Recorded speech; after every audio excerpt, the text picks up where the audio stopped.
collided together, and especially what's happening in this client of,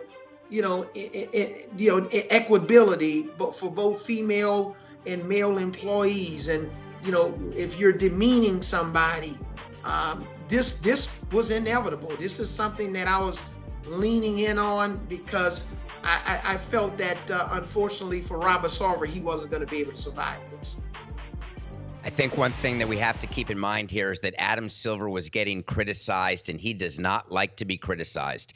He put out a trial balloon of a 1-year suspension, a $10 million fine, and then he saw that pebbles were turning into boulders that were becoming an avalanche, and that avalanche has crushed Robert Sarver, maybe rightfully so. However, I would just want to point out the other side, Avery, which is it is a very dangerous precedent. And I am not condoning his behavior. He is a despicable person who should not be running a company, and I wouldn't work for a company that was run by Robert Sarver. However, one thing to keep in mind is the power of the people. You called it the power of the player. This culture we're in, where you can be on the wrong side of anything, you have to be even more careful about what you say, what you do, how you act, where you say what you want to say or don't want to say. And maybe that's a lesson that we can all take. And maybe that's the beginning of healing that can happen in this country. But at the end of the day, Robert Sarver's punishment is that he's going to sell his team for a tremendous, tremendous profit like Donald Sterling did. He's no longer going to be in the room where it happens. And the punishment may or may not fit the crime, but it may be a deterrent to future behavior. And I think that's the hope that players should have and do have, and that fans should have and do have, and that we all have and should have. David, to that point, with, basically that cancel culture is kind of what you're alluding to. What did you make of the Sarver statement? Because he's basically saying in that statement that, look, any good I have done or will do or could do in the future is basically being canceled out because of these bad things that have come out. So what did you make of his statement? It doesn't seem like there's a lot of atonement in that statement. So there is not. And I think that people who are racist, and there is no atoning for it. Hard stop. People who are misogynists, and there's no atoning for it. Hard stop. All of that said, I don't want to be judged by my worst moment. I don't think anybody would want to be judged by his, her, or their worst moment.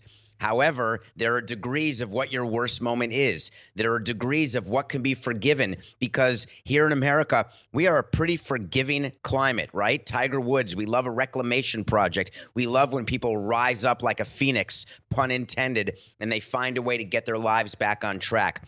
But there's certain third rail issues that maybe finally we're beginning to say as a country, there is no coming back from racism and sexism and inequality. Maybe we have found those third rail issues, and maybe finally people will realize that they cannot be that way, even if they don't realize they shouldn't be that way.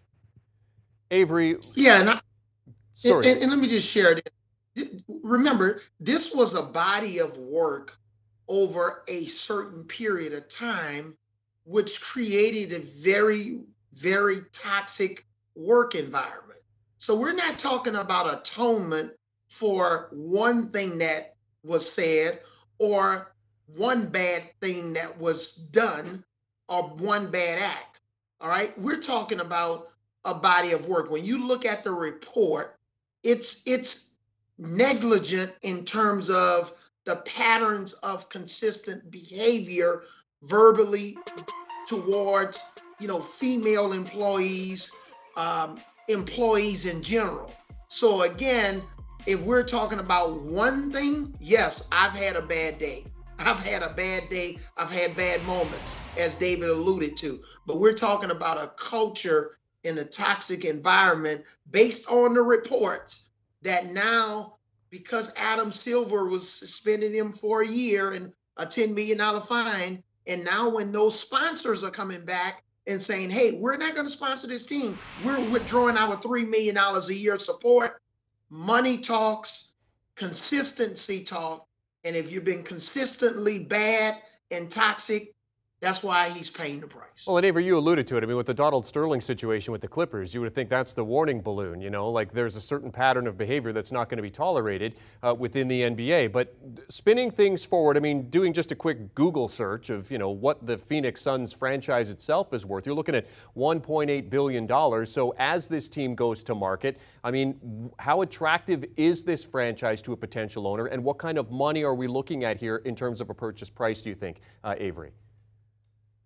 Well, I think it's still a very attractive franchise because you look at the core pieces that are under contracts for the next, 4 or 5 years. You're looking at DeAndre Ayton, who's still an outstanding big man, still, under 25 years old. You got Devin Booker, who's coming into his prime. He has superstar ability. Obviously, Chris Paul is at the latter stage of his career, but he's still probably got another year or two. Mikal Bridges. You got an outstanding coach in Monty Williams, who's been coach of the year. James Jones has done a really nice job as the general manager. They've renovated their arena.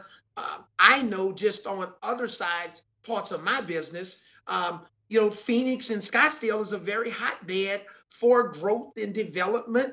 And, the Phoenix Suns are right there in the heart of it. And it's a destination spot, especially in the wintertime for those folks that live up north that want to defrost a little bit. So I just think this team is still a team that's very attractive. I know there's probably, the beautiful thing about this is his consolation prize is he's going to have about 20 different groups bidding on this team. And you never know, even though it's worth $1.8 billion, this team may get into that $2 billion atmosphere or arena because of all of the folks that are going to be bidding on this. Well, that's the best thing about when you sell a franchise is that you've made it through and now you have grown the value of your asset. And there's so many people out there who just want to be part of the room where it happens, right? They want to be in that exclusive clique where you can say, I'm the majority owner of a professional sports team. So there's not going to be anyone scared of buying the team because thinking that the sponsors will go away and not come back. But what a new owner will do when that new owner comes in is they're going to make very, very clear that it's not business as usual. They're going to bring in people in the front office to have compliance, if you will. They're going to show why they're so different than the previous ownership. At the end of the day, fans want results. They want winning. And the other thing that I want to add, Avery and Jeremy, that interests me greatly is that Robert Sarver chose to sell because he was under so much pressure in his mind that he could not get through it. It's interesting that someone like a Daniel Snyder or a Mark Cuban was found to have major problems, major toxic work environment issues, didn't sell. Daniel Snyder, where do we start with what's going on with the Washington Commanders? Not forced to sell by Roger Goodell or the owners, nor did he say, I want to sell. And people seem to be okay with it. They go to Commanders games. They watch the games. They interact with the Commanders. But this thing with Robert Sarver just got so much momentum. I wonder whether the power rests with football players. If they had stood up and said, I don't want to play for Daniel Snyder anymore, what would happen to him? So this is an example where players will pay attention to the power they feel they have. And rightfully so, given that now this has happened. So this is a great result. I don't necessarily love the process, but I do love the fact that he's going to be out of the game. But what I really, really hope is that this will help inform people's behavior and thought processes going forward. And to your point, David, I mean, the NBA considered one of the most socially conscious leagues in all of professional sports, and a large part of that is because of the fact that players do have such a significant voice, certainly significant voice with this Robert Sarver situation. Thank you both for hopping on. The coach Avery Johnson and the host of Nothing Personal with David Samson. David Samson hopping on with us to discuss the breaking news in the NBA. Robert Sarver selling his stake in the Phoenix Suns and Phoenix Mercury. A 2022 article, producer Noah letting me know, in Forbes, at $1.8 billion the valuation, that's 18th in the NBA in terms of the franchises. The value has steadily increased since 2018 as you take a look at Sarver being suspended for 1 year, but now it's all about selling the Phoenix Suns and the Mercury for Sarver. Again, the franchise valued at $1.8 billion as he looks to move on. Do you want a sports network that delivers everything that matters about the game? The highlights, the picks, the instant analysis, no yelling, no fake debates, no politics. Hit the subscribe button and never miss a moment.